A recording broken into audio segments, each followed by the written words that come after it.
Bonjour, bienvenue à cette 20e web émission de gestion de portefeuille stratégique Médici. Ici Yannick Clérouin, conseiller financier. Je suis en compagnie d'Eddie Chandonnet, gestionnaire de portefeuille. Bonjour Eddie. Bonjour Yannick. Donc, comme à l'habitude, Eddie, on va répondre à 3 questions que nous avons reçues au cours du mois. Une qui porte sur Uniselect et 2 autres dont on vous réserve la surprise.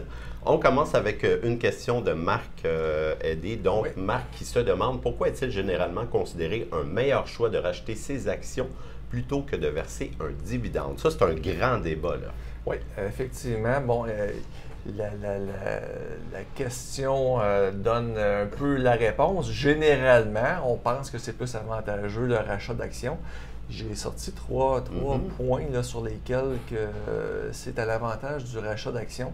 Bon, d'abord, au niveau des dividendes, quand on reçoit un dividende, on est imposé de façon à chaque année à la réception du dividende, tandis que le rachat d'actions permet le report de l'imposition parce qu'on va être seulement imposé au moment de la vente des titres. Donc, c'est à l'avantage des rachats d'actions. Au niveau du taux d'imposition, il est plus élevé dans le cas d'un versement d'un dividende, à peu près 35 pour un revenu de 100 000 $. Pour le même niveau de revenu, au niveau des rachats d'actions, comme je le disais, ça va être au moment de la disposition, ça va être considéré comme du gain en capital. Et à ce moment-là, pour le même niveau de revenu, on parle d'un taux d'imposition un peu inférieur à 25 %. En ce qui concerne le dividende, le montant reçu en dividende, on doit le réinvestir à chaque année si on veut faire croître notre portefeuille. Donc c'est un fardeau de plus pour l'investisseur. C'est une tâche additionnelle de trouver constamment des nouvelles opportunités. Quand c'est l'entreprise qui fait le rachat d'actions, ils se trouvent à avoir fait le travail à notre place en rachetant leurs propres actions. Donc, c'est les 3 points que je pense que ça pourrait être à l'avantage du rachat d'actions. Par contre, il faut mettre des bémols. Ouais, justement, je voulais te demander, il y a eu dans l'histoire, les exemples sont nombreux, des entreprises qui ont racheté des actions, mais pas toujours de façon judicieuse. Oui, bien c'est ça. Il y a des entreprises qu'on va voir que les activités ralentissent, la profitabilité est moins bonne. Souvent, ils vont vouloir compenser en faisant des rachats d'actions. Puis, on s'aperçoit 5 ans plus tard que le prix de l'action est plus bas qu'il était au moment où il y avait des rachats d'actions massifs. On a vu cela avec IBM aussi dans les dernières années. C'est un aspect. Il y a le côté aussi, là, le prix de l'action. Si le prix de l'action est démesuré, bien, ça ne fait pas de sens de racheter des actions. Puis à ce moment-là, on préférait que l'action nous verse un dividende extraordinaire, par exemple. Donc, c'est vraiment une question de répartition du capital des entreprises. Puis c'est un aspect qu'il faut vraiment surveiller. Oui, c'est ça, exactement. Puis le meilleur gestionnaire de capital pour nous, ce serait peut-être celui qui passe d'un dividende à un rachat d'actions d'année après année, mais on voit rarement ça. Donc, il ne faut pas que le dividende soit un dogme, puis qu'on se dise, bon, on le verse, il faut le verser jusqu'à la fin des temps. Des fois, ça peut être judicieux de mettre fin au dividende pendant un temps, puis pourquoi pas de racheter des actions? Pourquoi pas, c'est ça, exactement. La prochaine question, Yannick, nous provient de Mireille sur Facebook. Suite au recul de l'action, croyez-vous qu'Uniselect soit une belle occasion? D'abord, Yannick, Uniselect, c'est quoi? Uniselect, c'est un distributeur de pièces automobiles de rechange. Donc, pour le marché, si vous voulez, c'est pas pour les automobiles neuves, c'est vraiment pour le marché secondaire. La réparation de véhicules d'occasion. C'est ça. Mais c'est aussi un distributeur de peinture commerciale pour... si vous voulez le revêtement des automobiles, si vous avez un projet, par exemple, de retaper une vieille automobile. Bon, les carrosseries, réparation d'accidents aussi. C'est ça, exactement. Une vision commerciale aussi. Industrielle, exactement. Parfait. Exactement. Okay. Donc, Uniselect est une entreprise qui est maintenant dans 3 régions, au Canada, aux États-Unis et depuis l'an dernier, en Grande-Bretagne, où l'entreprise a réalisé une acquisition qu'elle appelle transformatrice. Oh, on a moins ça, des fois. Ben, en fait, justement, là, c'est peut-être ce qui explique un petit peu le recul de l'action. Comme on peut le voir sur le graphique, l'action a reculé de 45 % dans la dernière année. Okay. Ce recul s'explique, entre autres, par des résultats qui ont été décevants là, ici au 4e trimestre. Okay.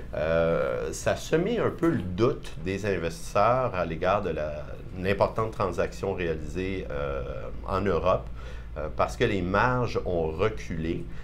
Les investisseurs se sont donc dit « Oh, peut-être que le marché est plus difficile que l'entreprise le pensait. » Mais en parallèle, il y a eu un recul aussi de FinishMaster aux États-Unis. Les résultats étaient décevants. La croissance de FinishMaster s'explique entre autres par un changement de produit. Donc, c'est ce qui explique le recul d'actions. Okay. Maintenant, à savoir si c'est un titre intéressant, en fait, comme tu le disais il y a quelques secondes, c'est un peu un acte de foi envers le plan de la direction de se diversifier dans un marché qui lui est inconnu, qui est nouveau. Puis il faut dire que dans ce marché-là, ce qui est important, Andy, c'est de pouvoir combler vraiment tous les aspects de la distribution et d'avoir des synergies grâce soit par les produits ou par l'ajout de nouveaux ateliers ou de nouveaux magasins. Densification du réseau de distribution. Exactement. Puis là, en allant en Angleterre, on comprend que ça n'aide pas tellement le réseau canadien. On n'optimise pas tellement le réseau. C'est ça. Là, on s'éparpille un petit peu, puis on ne sait pas s'il va y avoir certaines synergies qui vont pouvoir être tirées. En même temps, c'est un marché qui semble pouvoir présenter un nouvel axe de croissance pour l'entreprise. Mais bref, il faut quand même avoir un acte de foi. Pour nous, chez Médici, ce n'est pas une entreprise qui est sur notre radar parce que le rendement du capital n'est pas assez élevé à notre goût. Parfait. Et il y a un autre aspect qui nous déplaît, c'est l'endettement élevé de l'entreprise suite à l'acquisition. Donc, sa dette actuelle se trouve à peu près à la moitié de sa valeur boursière. Ça, c'est un ratio parmi tant d'autres, mais c'est pour dire quand même que l'endettement est relativement élevé. Oui, c'est ça. Donc, c'est pas quelque chose qui nous plaît particulièrement. On attendrait de voir une amélioration des résultats, puis avant de le considérer. Parfait. Pour la troisième question, une question quand même qui est très importante pour les investisseurs, oui. Les rendements. Comment sont-ils calculés chez Médici, nous demande Normand? Oui, c'est une bonne question. Il faut savoir que dans l'industrie, il y a plusieurs façons qui sont utilisées pour présenter les rendements. Donc, la question est très bonne. Il va y avoir des scénarios, des situations où est-ce que les gens présentent les rendements avant frais. Donc, à partir de là, on veut connaître notre rendement net. Il faut le calculer, il faut déduire les... Oui, parce que là, ça change pas mal le portrait. Ça change le portrait. Il y a des gestionnaires qui chargent un certain pourcentage plus des frais à la performance. Il y a des gestionnaires qui vont présenter le rendement de leur propre portefeuille. Ils vont nous mentionner que le portefeuille des clients est calqué sur leur portefeuille à eux. Mais on comprend qu'il y a toujours une certaine distorsion quand même. Puis ensuite de ça, bien, si c'est le rendement du gestionnaire, on comprend que c'est avant frais, évidemment. Donc, il faut déduire les frais. Nous, chez Médici, on a toujours voulu être transparent par rapport à ça. Donc, les rendements qu'on présente à nos clients, c'est la moyenne du rendement de nos clients qui sont investis à 100% en actions. Donc, sur notre site Internet, c'est le rendement que vous voyez, c'est le rendement qui est le rendement obtenu par les clients. Ce rendement-là, c'est le rendement net de frais, donc les frais sont déduits. Donc, c'est vraiment le rendement obtenu par les clients. Donc, un des aspects, là, si on résume, si vous vous questionnez, parce qu'il y a bien des firmes où on peut voir le rendement avant frais, puis on ne le sait pas trop, c'est pas clairement indiqué. Hein? C'est ça, exactement. Posez des questions si jamais vous